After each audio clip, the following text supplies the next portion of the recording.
Go on, you be mother. Go on. Mate, I'm good, mate. Are you up for a bit of a photo challenge today? Just me and you? Yeah. Excellent. Would you ever imagine? Here. What? Oh, Stay. I know, I've just seen the ways. I know what they are. I've seen the channels. And I know what cameras they use. What are they use? Sony scum. Sony? Yeah. burn all the fingerprints off it. Here, should we Drink up and we'll leave it. Why don't we challenge them? Hang on, that's not a bad idea. Because we know this is almost superior. They need to put it in the place. We're going to show. Using film. Going from Sony, the future, like garlic bread. Hi guys, nice to see you. Hello. Nice. Have you been touching a Nikon? Yeah, Nikon users. Fancy a challenge, boys? Powered by Sony. What? You say a Nikon Sony challenge? Yeah, I know. Is it, but that's an unfair advantage on us, surely. We will see, won't we, Gary? Well, So shall we go somewhere to... I think we'll be absolutely perfect unless we go to Woodland. Where should we go? Well, why Woodland? because we've got an advantage of obviously a better system, right? You pick the location. How about that? And to show that I'm not afraid of a challenge, we'll do Woodland. Darren, you pick the challenge. Pick Got the a challenge. location? Got a location? I've got the location. I've got a location in mind, which will take you to. Okay. And there's woodland, there's lone trees, there's also a bit of limestone, Ooh, you like and that? the epic views of Yorkshire. Awesome. Nice, okay. All There's in only one one. problem. I haven't had my breakfast yet, so come on. Let's do that. Let's get as proud of it. So I tell you what, grab your cups, come over here, have breakfast with us, and then you can pay. Okay, love it. Welcome to this week's vlog. That's the Sony one.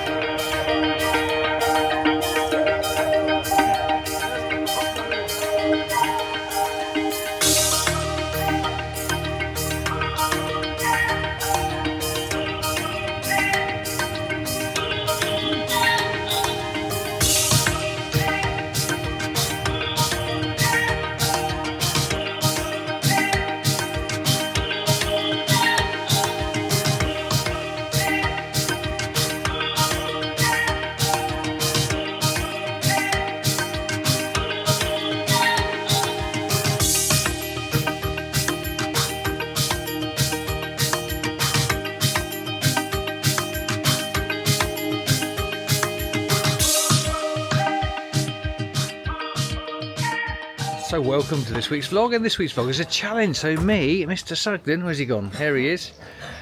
Nikon boys are taking on these two Sony photographers. I think we're going to smash them, to be honest. What do you think, mate? It's a walk in the park. Absolutely. Easy. So we're going to go up in a secret location that Darren's found, and we're going to photograph it, and then we're going to produce, we haven't decided how many photographs, probably 3 photographs, which we're going to put in photo peeps and thumbs up Facebook groups and see who gets the most likes, basically, which will probably be us. Both woodland experts, so I think this is going to be just really easy, actually. And here is This is how easy it's going to be. I've already got my winnings. oh, we might be struggling though. These two look very confident. What was that you said, Steve? About what were you going to give us an advantage? Are you going to do what? I'm thinking about shooting in JPEG just to give you, to even the load out, to balance it out. It wouldn't be fair off, would it? Fantastic. Okay, may the best team win, which will be us. See you later.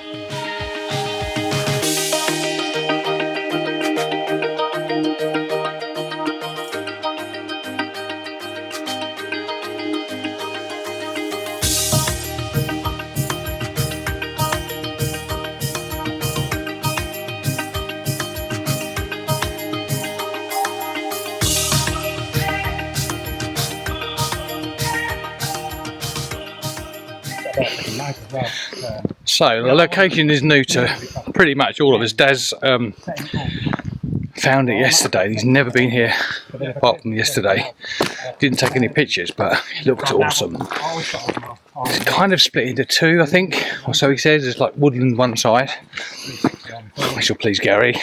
And rocks, the other lone trees. I've already seen a couple of shots, but it's difficult when you're working on a challenge and you're actually standing with the people who are challenging if they can see what you're shooting.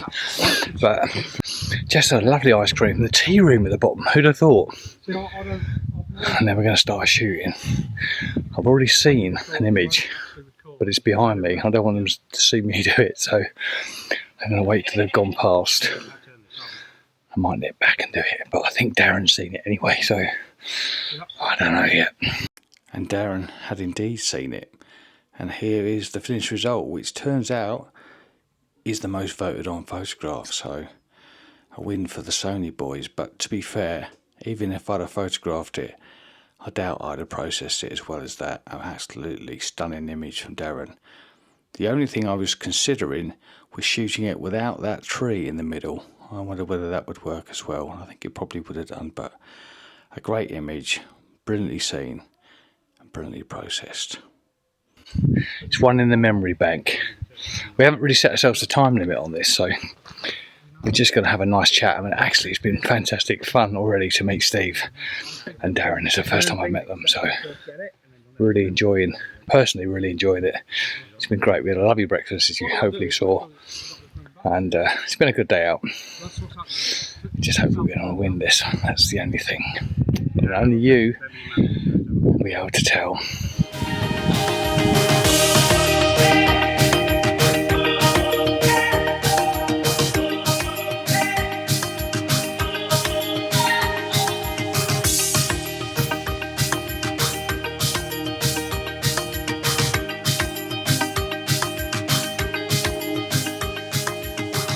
So I found a composition.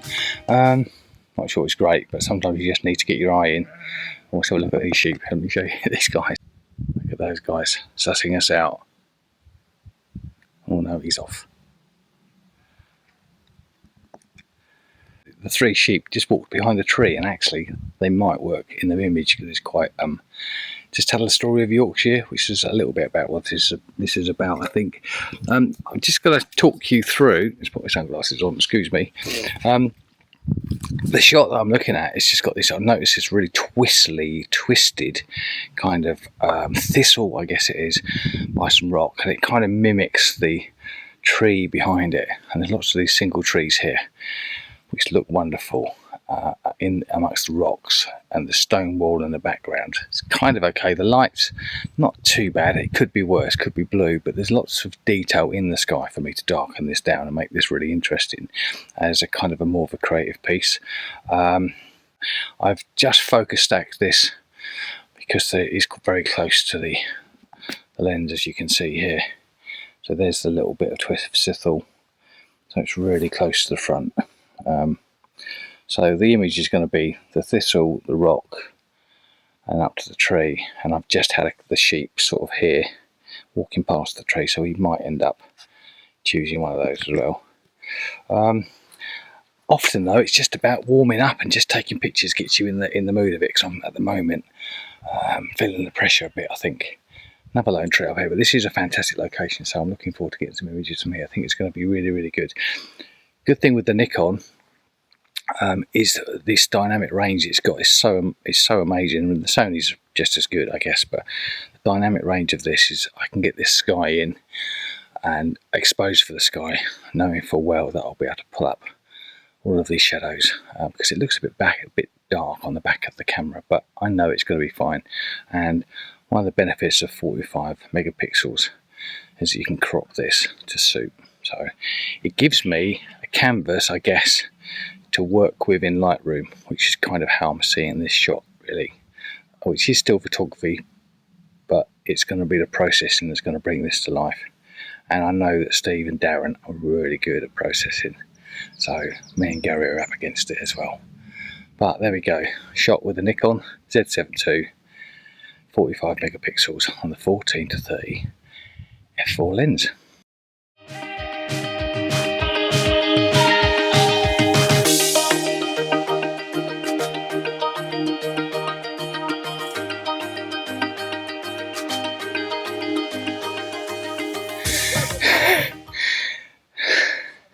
The gentlemen are over there. It's difficult this, because when you're with somebody else, kind of, I don't know, it just doesn't seem to work so well. Finding it difficult, but it is early days. Let me show you what I'm looking at here. I really like, let me show you. I really like the look of that tree. But the problem, we've got some foreground, so I could definitely use something there. I can find some patterns, and that would work really well. The problem, well, what do you think the problem is? Well, let me tell you what I think the problem is. The problem is the fact that it's so close to the trees behind. You lose those branches. Just doesn't stand out enough. Now, the thoughts are,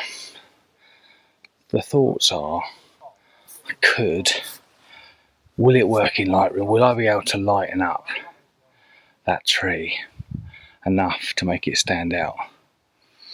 Maybe. I don't know. Need some light on it really, but as you can see, we haven't got much. And there are so many other trees here. I mean, this is absolutely fantastic location. We're not going to tell you where it is, because, so don't ask, because this is a place that Darren has found on his own, and we don't think anybody else really has been up here. So it's absolutely full of promise. It's going to be a brilliant place for him to come and revisit, especially I think with some fog, and in the winter this is going to be amazing. So many possibilities. Let's go and see what else we're going to do. Shall I shoot this? Because they're watching, I don't think I will yet. I think I'll come back and do this, if I do, later on. Right, I've had an idea. There's loads of great trees here, but nothing really standing out to me at the moment, which might just be, I can't see at the moment because I'm in a new location, but what there is with single trees is the opportunity to do this impressionism. I found the perfect subject, I think. Now Darren is photographing it, but that doesn't mean I can't, and I've taken the camera off the tripod, so we're now on 180th of the second handheld f8, 200 ISO is what we're using, and I think that's going to give me a bit more freedom. I think the tripod's holding me back a little bit, so let's shoot this, and I'll show you what this looks like when we process it. Interesting.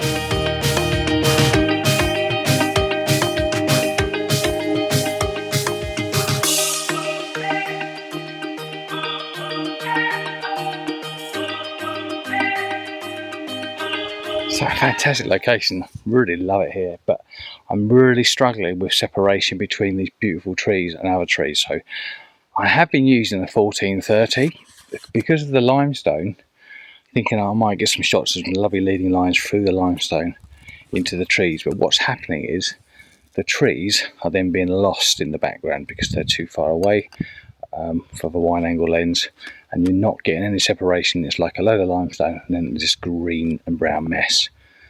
So I'm going to switch to the 24-200 that I've got, the f4, and it's my favourite lens for woodland, so I don't know why I didn't put it on, but I'm going to put it on now because that will allow me to separate these things out a little bit better, and look at the lovely knurly bits in the branches. In fact, I can even see a picture from here. So hopefully once this new lens is on, I'll start to see a bit better. I have actually though enjoyed the little creative impressionistic one, which might work. I've done 2 or 3 handheld, but I'm going to go back to the tripod, back to the geared head, back to a telephoto zoom, and something around 70, 80, 90 mil works really well in woodland. So that's where we should be aiming, I think. So aperture, by the way, I'm going to throw wide open, which will help with that separation from the things behind it. So let's see how we get on.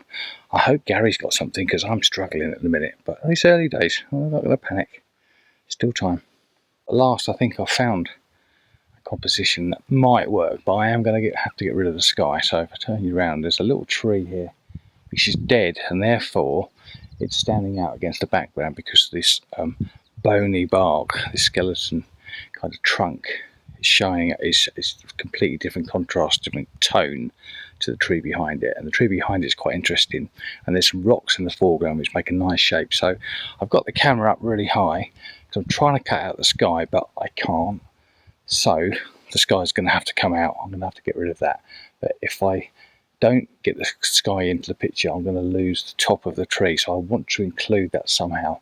There's nowhere else to stand because this is on the top of a hill, so I'll see if I can't work something out. But this is I don't know, it's a bit of a tricky one because I'm at the highest it will go, really, the tripod. Only other thing to do is get the drone up, which I really want to do, but we'll see. So let me work on that problem. I might have to just cut these branches off. I don't think, in actual fact, there's much I can do about it. Or I'll include a little bit of sky. I might just darken the sky down so much that you can't see it's sky, if you see what I mean. And the other thing I'm going to do, which I've just done one of, is a panoramic, because actually there's loads of interesting trees here. They're just not separated. So by shooting a pan, if I get everything and I get the camera in the right place, I'm going to see loads of little tiny tree trunks, which actually are going to work quite well. And where I am at the moment is absolutely perfect, because when I'm looking from the camera across the scene, I can see that every single tree is separated. It's just going to be the trunks and the lower branches. And the other benefit of that is it gets rid of the sky.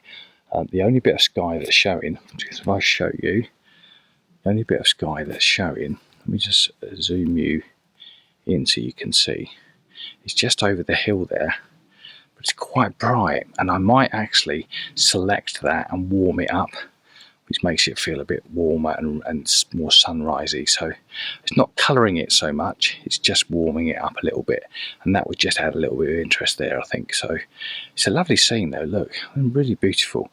The tree I was talking about while we've got you zoomed in is this one here, this kind of skeletal one there. If you can just see the branches just sticking above the sky, and that is level with the camera. That's as high as I can go. So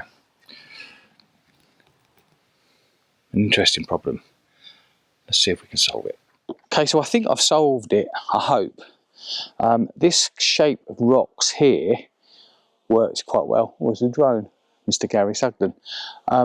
And what this kind of edge of rocks here, I've got the tripod as high as I can, as you know, but there was a little bit of light a second ago just over the hill there, and actually I know these branches are sticking out over the top, but I think what I'm going to be able to do with that little bit of light that appeared is darken down the sky above it, and I don't think there'll be a great deal showing, but I think this, if I lighten this a little bit, will take the eye in and the tree, and I don't think the sky will be so distracting because the weight of the picture is coming down this way, if that kind of makes sense. So, right, that's done. I've done a panoramic again using this interesting tree and that interesting tree at the far side, which all sticks together. That's given us some stuff. I think that's interesting. I'm going to go and try and find these Sony boys now. I think they're down the other end of the line of the wood, and we'll see what we're going to do. There was talk of coffee, but there's also talk of another piece of woodland. So let's go and explore that.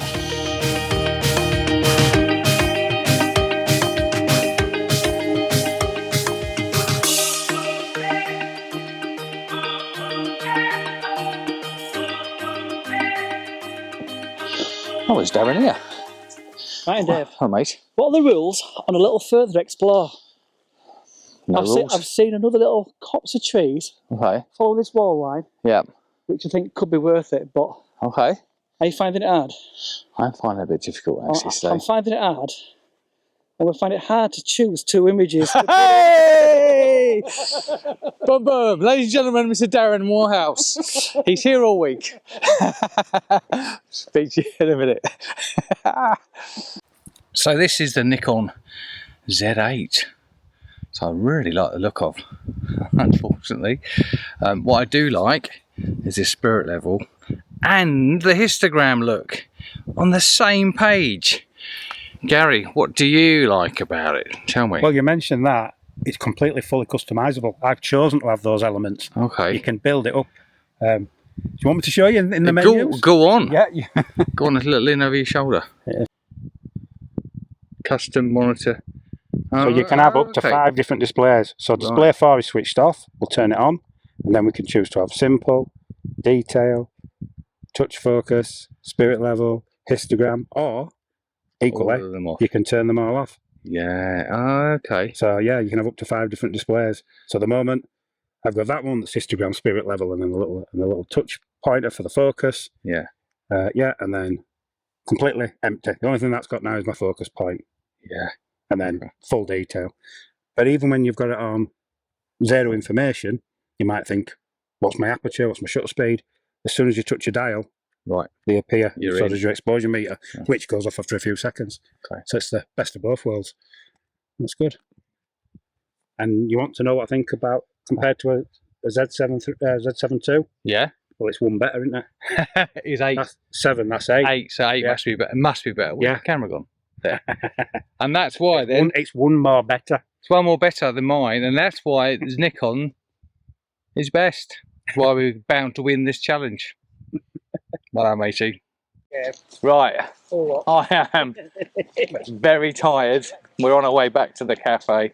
Had a really good day. I'm not sure I've taken anything brilliant, but you'll see those in a minute. What we're going to do now is we're going to send 2 images each to Darren and Steve, and they're going to put them on Photo Peeps and Thumbs Up pages on Facebook. So if you want to head over there and see if they'll let you join, you can vote on your favourite. They're going to be anonymous, and then you'll be able to see by watching the video who's shot what.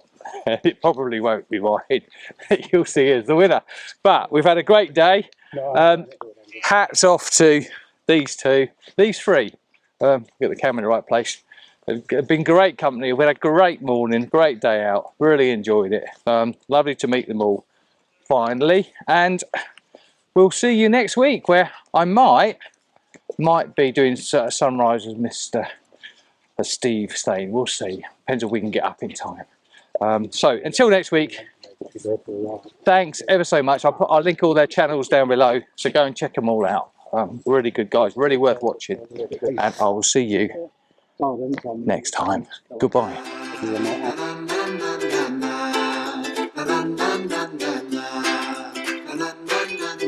I've already got my winnings.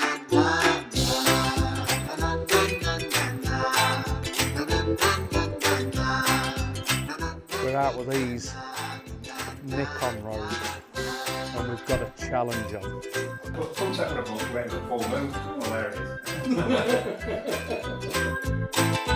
is.